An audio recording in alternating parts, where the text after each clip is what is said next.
तो वहीं हरियाणा बीजेपी के प्रदेश महामंत्री एडवोकेट वेदपाल ने बताया कि आज प्रदेश बीजेपी के पदाधिकारियों की बैठक हुई, जिसमें बुधवार को पंचकुला में होने वाली प्रांत परिषद की बैठक पर चर्चा की गई। वेदपाल ने कहा कि 17 सितंबर से 17 अक्टूबर तक जो सेवा समर्पण भाव कार्यक्रम मनाया जा रहा है, उस पर चर्चा प्रांत परिषद की बैठक में होगी। सभी को नमस्कार। आज प्रदेश पदाधिकारियों की बैठक यहाँ पर संपन्न हुई, क्योंकि कल हमारी प्रांत परिषद की बैठक है।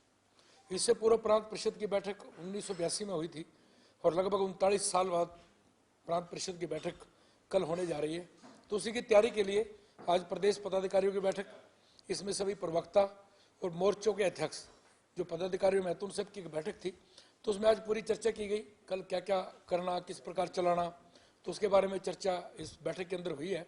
और विशेषकर जो त्रिदेव सम्मेलन है, जिसमें बूथ पालक, बूथ अध्यक्ष और BLA 2, इसकी पूरी व्यवस्था, जो हमारे सम्मेलन चल रहे हैं, लगभग 24 सम्मेलन हमारे हो चुके हैं, बाकी अभी चल रहे हैं, उसके ऊपर बहुत विस्तार से चर्चा हुई। सब ने अपने राय दिए और ऐसे लगभग 60,000 हमारे कार्यकर्ता पूरे हरियाणा में एक तरह से पूरी तरह से प्रशिक्षित कार्यकर्ता तैयार होंगे। उसके बारे में विस्तृत रूप से चर्चा की गई है और आने वाले समय में इसको हम पन्ना प्रमुख तक और उसके बाद पन्ना समिति तक लेकर के जाएंगे। उसके बारे में पूरी चर्चा आज यहाँ पर हुई है। आज मुख्यतः इसमें कौन कौन रहेंगे, कौन कौन आएंगे, क्या वो स्वरूप होगा। कल एक राजनीतिक प्रस्ताव भी आएगा 7 वर्ष और 7 कमाल पे, उसके बारे में भी कल अलग अलग नेताएं अपनी बात रखेंगे। कुछ राजनीतिक चर्चा इसके अंदर कुछ नेताओं द्वारा कल रखी जाने वाली है और माननीय मुख्यमंत्री जी इसमें समारोह करेंगे अंत में। तो ये इस प्रकार की चीज़ का फैसला लिया गया है कि इसके अंदर कल क्या क्या होगा।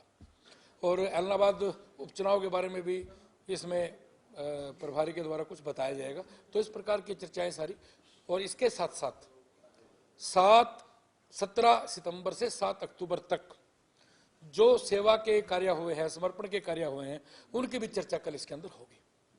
तो एक तरह से प्रस्ताव पर चर्चा, इलाहाबाद चुनाव पर चर्चा, 17 से 7 अक्टूबर तक जो कार्यक्रम चल रहे हैं उन पर चर्चा, त्रिदेव पर चर्चा, इस प्रकार ये चर्चाएं सारी कल रहने वाली है। देखिए, प्रांत परिषद की बैठक आमतौर पर चुनाव से पहले होती है, जब कोई चुनाव होता है या फिर कोई बड़ा इवेंट होता है। जैसे अमृत महोत्सव चल रहा है, तो एक नई चीज है अमृत महोत्सव। दूसरा, सरकार को 7 साल हो चुके हैं, तो कोई विशेष इवेंट पर बुलाई जाती है। तो 7 साल हुए हैं और आजादी का जो अमृत महोत्सव है 75 वर्ष बाद, बहुत सालों बाद आया, 25-30 सालों बाद आया, तो उसके उपलक्ष्य में ये विशेषकर बुलाई गई है। यानी कोई बहुत बड़ा कोई विशेष इवेंट हो तब ये बुलाई जाती है। और जो आज़ादी का अमृत वर्ष है, यानी 75 वर्ष जो पूरे हुए हैं, उसके उपलक्ष्य में, और सरकार का 7 वर्ष भी इसमें हमने जोड़ दिया, तो इन दोनों के उपलक्ष्य में ये एक तरह से प्रांत परिषद बुलाई गई है।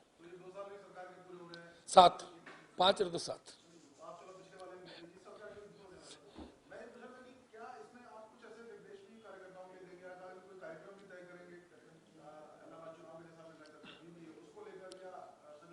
नहीं, वो तो आह्वान कार्यकर्ताओं को किया है और कल भी करेंगे कि सभी चुनाव में जो जिसकी जितनी योग्यता है वो अपना दम लगा करके चुनाव में जाए, वो तो करेंगे।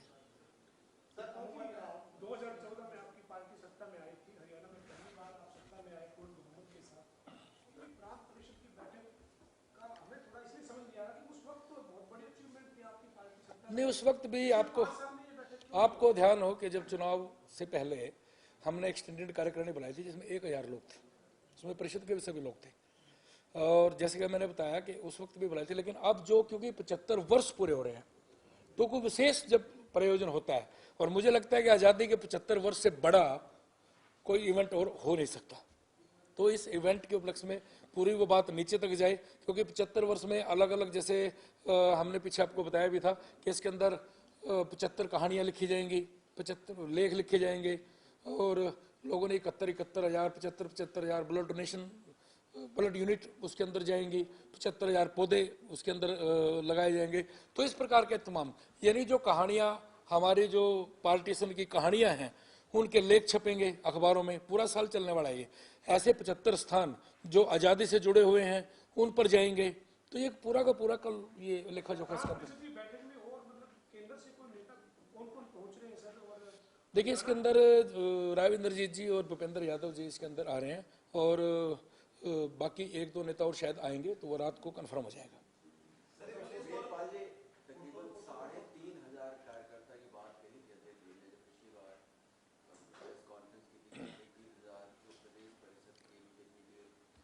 देखिए इसके अंदर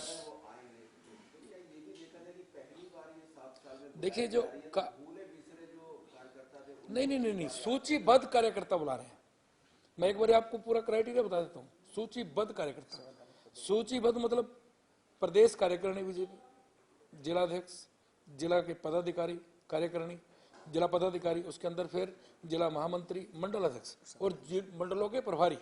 इसके साथ ही मोर्चों की प्रदेश कार्यकारिणी, मोर्चों के जिलाध्यक्ष, जिले के महामंत्री, जितने हमारे प्रकोष्ठ विभाग हैं उनकी कार्यकारिणी, उनके जिला के संयोजक या प्रमुख और उनके सह संयोजक। इसके अतिरिक्त इसके अंदर मेयर, नगर परिषद के चेयरमैन और प्रदेश लेवल के चेयरमैन।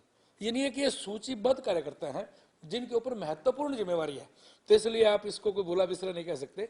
एक सूचीबद्ध कार्यकर्ताओं की जो एक पूरी तरह से हमारे एक तरह से कितना लॉयल और दिन रात काम करने वाले कार्यकर्ता हैं, इस प्रकार की एक श्रेणी को हमने बुलाया है जिसकी संख्या 3000 से ज्यादा है, 3500।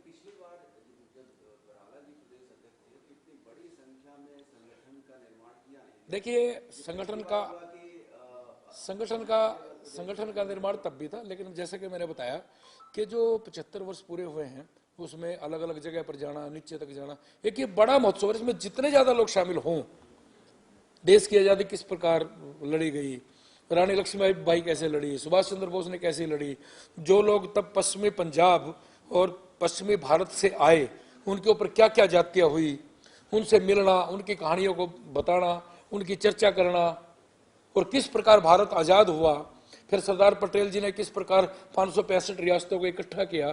तो वो इस प्रकार का इतना बड़ा इवेंट पहले नहीं आया, अब 75 वर्ष के पूर्ण होने पर आया है। सूचीबद्ध लेकिन सर एक बात बताइए, देखिए 75 जो आंकड़ा है भारतीय जनता पार्टी के साथ अभी से नहीं, पिछले 2 सालों से चल रहा है।